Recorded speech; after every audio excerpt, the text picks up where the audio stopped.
ہو رہی تھی نکاح اور ایک مسئلہ اور آ گیا، وہ آپ کو ادھر سے بتاتا ہوں اور بڑا کمال کا ہے۔ سیدنا عبداللہ ابن مسعود رضی اللہ تعالیٰ عنہ کوفے کے گورنر تھے اور آخری صحابی تھے اس وقت صحابہ میں، کوفہ میں اور کوئی صحابی تھے بھی نہیں۔ تو ایک بندہ مسئلہ پوچھنے آیا، کہنے لگا جی ایک عورت کے ساتھ نکاح ہے، کیا گیا ہے، لیکن نکاح کے وقت مہر یاد نہیں رہا، نکاح کے وقت حق مہر متعین کرنا یاد نہیں رہا اور خامد فوت ہو گیا، نکاح تو ہو گیا، حق مہر طے ہی نہیں ہوا، اور وہ کیا کہتے ہیں خامد فوت ہو گیا۔ تو اب آپ بتائیے کہ کیا کرنا چاہیے؟ یاد رکھیں کہ نکاح کی بنیادی دو شرطیں ہیں، بولیے بنیادی دو شرطیں، ایک ہے دو گواہوں کا ہونا، بولیے دو گواہوں کا ہونا، اور دوسرا ایجاب و قبول، ایجاب و قبول، لڑکی بھی قبول کرے اور لڑکا بھی قبول تو کرے۔ نکاح ہو گیا۔ یہ دو میجر شرطیں ہیں، حق مہر نہیں طے ہوا بعد میں طے کر لو، یا طے کر کے بعد میں دے دو، اس وقت نہیں دیا تو کوئی حرج نہیں۔ بہرحال حق مہر اس وقت نکاح کے ہونے کا وہ کیا کہتے ہیں شرط تو نہیں ہے، پر یاد رکھیے کہ جس نے اپنی بیوی کا حق مہر نہیں دیا وہ قیامت والے دن زانی بن کے اٹھے گا استغفر اللہ۔ کہ اس نے اپنی بیوی سے زنا کیا ہے نکاح کے باوجود بھی، لہذا جو مقرر ہو جائے وہ دینا چاہیے، بولیے وہ دینا چاہیے۔ اور یہ کہنا کہ میں نے جی اپنی بیوی سے معاف کروا لیا تو معاف کروانے کی شریعت میں کوئی اوقات ہے؟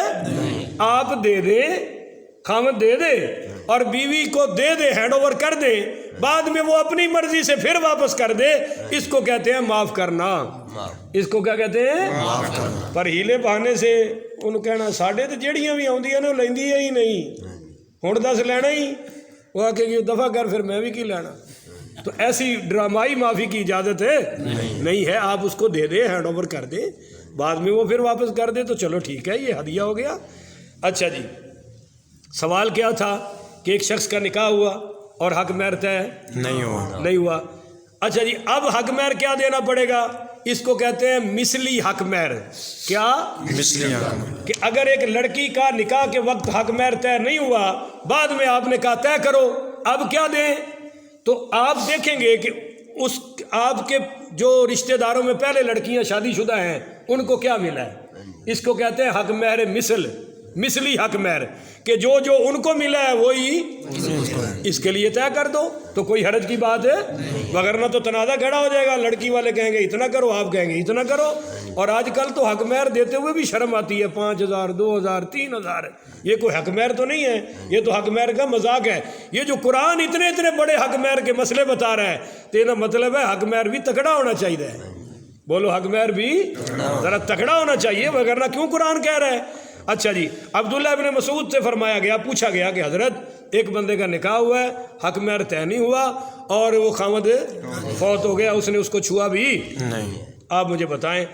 حضرت نے فرمایا بھئی اس کا ذکر تو قرآن میں اور حدیث مجھے کوئی اس قسم کی یاد ہے، پر تم چند دن ٹھہر کے آنا، میں تمہیں غور و فکر کر کے بتاؤں گا۔ وہ آیا، آپ نے اس کو یہی بتایا کہ بھائی اس کا جو مہر ہے وہ تو مہر مثلی ہوگا، بولیے مہر مثلی ہو، اور یہ فرمایا کہ میں نے قرآن میں نہیں پڑھا، حدیث میں نہیں پڑھا، اپنے قیاس سے بتا رہا ہوں تمہیں، اور فرمایا کہ وہ 4 مہینے 10 دن عدت بھی پوری کریں، بولیے پوری کرے گی، بولیے پوری کرے گی، کیونکہ خامد فوت ہوا ہے۔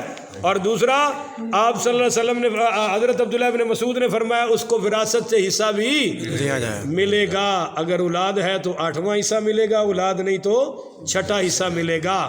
آپ نے یہ بتایا تو وہاں ایک اور شخص بیٹھے ہوئے تھے اور وہ صحابی تھے، ان کا نام ہے حضرت معقل بن یسار اشجعی، پڑھیے رضی اللہ تعالیٰ۔ انہوں نے کہا کہ جناب یہ صرف آپ نے اپنے پاس سے نہیں بتایا، میں نے اپنے کانوں سے سنا تھا کہ ایک خاتون تھی ہمارے قبیلے کی، اس کا یہ واقعہ پیش آیا، اس کا واقعہ پیش آیا کہ اس کا نام تھا فریہ بنت واشق، اس صحابیہ کا نام تھا جس کے ساتھ یہ واقعہ پیش آیا کہ نکاح ہوا اور حق مہر طے نہیں اور خامد فوت ہو گیا تھا، تو آپ نے فرمایا حق مہر مثل طے، اس کا طے کر دو، عدت پوری کرے گی اور اس کو وراثت سے حصہ بھی۔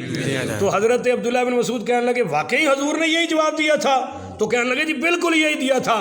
تو بہت خوش ہوئے، کہا یا اللہ یہ تو پھر تیرا مجھ پر احسان ہے، فضل ہے، کرم ہے کہ تو نے میرے دل میں وہ بات ڈالی جو حضور فرما چکے ہیں۔ سبحان اللہ، اب اگر سبحان اللہ کہیں تو عبداللہ ابن مسعود کی ایک شان سناؤ۔ سبحان اللہ، یہ اتنے بڑے فقیہ صحابی ہیں کہ ان کے بارے میں حضور پاک نے فرمایا صلی اللہ کہ علیہ رضیت لکم ما رضی لکم ابن ام عبد، فرمایا کہ جس مسئلے میں عبداللہ ابن مسعود راضی ہے میں بھی اسی مسئلے پہ راضی ہوں۔ سبحان اللہ، یہ نہیں فرمایا جدھر میں راضی ہوں یہ راضی ہے، فرمایا نا نا نا نا، جس مسئلے پہ عبداللہ ابن مسعود راضی ہے اس پہ میں بھی راضی ہوں۔ سبحان اللہ، اولی سبحان اللہ کیجئے۔ سبحان اللہ، وَسَخَطْتُ لَكُمْ مَا سَخَطَ لَكُمْ ابن ام عبد، اور جس مسئلے پہ ابن مسعود ناراض ہے میں نبی بھی اس پہ ناراض ہوں، میں نبی بھی اس پہ ناراض ہوں۔ تو جناب یہ اب مسئلے آپ کو سمجھ آ گئے ہیں۔ اب ذرا سنیے اگلی آیت، اب ذرا بنائیں جی دوبارہ۔